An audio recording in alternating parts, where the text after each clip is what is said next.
This is an hour of great pain and unrest in our country. Americans from coast to coast have been grieved and horrified by the killings of 3 African-American citizens, Ahmaud Arbery in Georgia, Breonna Taylor in my hometown of Louisville, Kentucky, and George Floyd in Minneapolis. In each disturbing situation, investigations and reviews are ongoing. In Kentucky, I'm glad that local authorities are investigating. I'm glad the FBI is involved. I'm glad our Attorney General is committed to taking any necessary action. We need the truth, and we need swift justice under law. But here's something that requires no investigation. In no world whatsoever should arresting a man for an alleged minor infraction involve a police officer putting his knee on a man's neck for 9 minutes while he cries out, "I can't breathe," and then goes silent. To me, to a great many of my fellow Kentuckians, and to millions of outraged Americans, these disturbing events do not look like 3 isolated incidents. They look more like the latest chapter in our national struggle to make equal justice and equal protection of the law into facts of life for all Americans, rather than contingencies that sometimes depend on the color of one's skin. Obviously, this struggle remains incomplete. I've spent decades in the Senate not only as an advocate for civil rights, but as a First Amendment purist. So I completely support and fully defend citizens' constitutional rights to speak their minds and engage in peaceful protest. One nation cannot deafen itself to the anger, the pain, or the frustration of Black Americans. Our nation needs to hear this.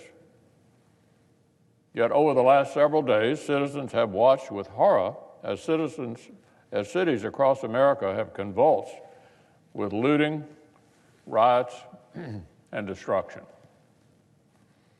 On a nightly basis, initially peaceful demonstrators have been hijacked. Americans have watched protests dedicated to ending unjust violence mutate into riots that inflict unjust violence themselves. We've seen small businesses destroyed and public property defaced. We've seen the men and women of law enforcement, the vast majority of whom are not bad actors, but brave public servants, threatened and assaulted on our streets. Free speech and peaceful protest are central American liberties. Looting, rioting, assault, and arson are violent crimes that have no place whatsoever in our society. It is not a display of courageous citizenship to smash and destroy small businesses that had just barely hung on through the pandemic. It is not an act of principled protest to grab expensive merchandise or set fire to a church.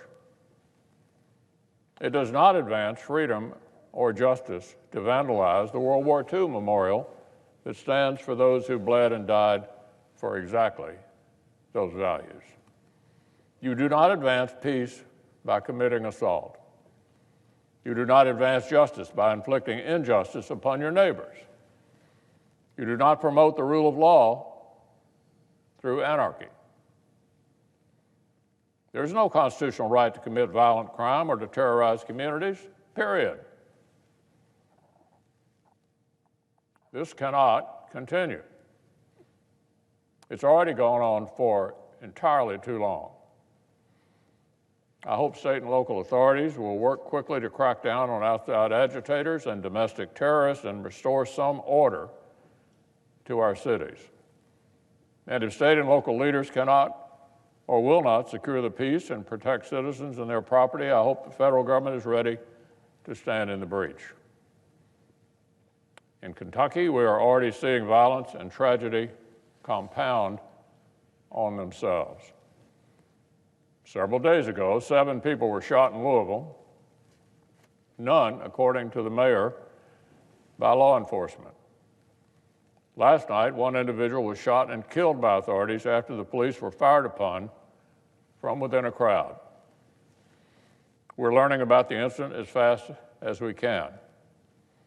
I was just briefed by Governor Beshear today, and I support a full and thorough and immediate investigation.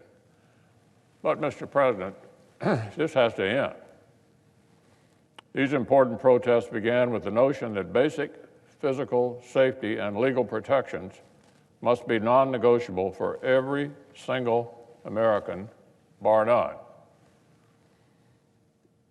That American liberty and the rule of law must be universal truths for all, not special privileges for some. That point is absolutely right. That is a righteous and important mission. And it is exactly why these senseless and destructive riots need to end. Not next week, not tomorrow night, right now. Right now. We have real work to do to build constructive paths forward between law enforcement and affected communities. More violence and destruction is not just unfair to many innocent people, it also just makes this important work so much harder.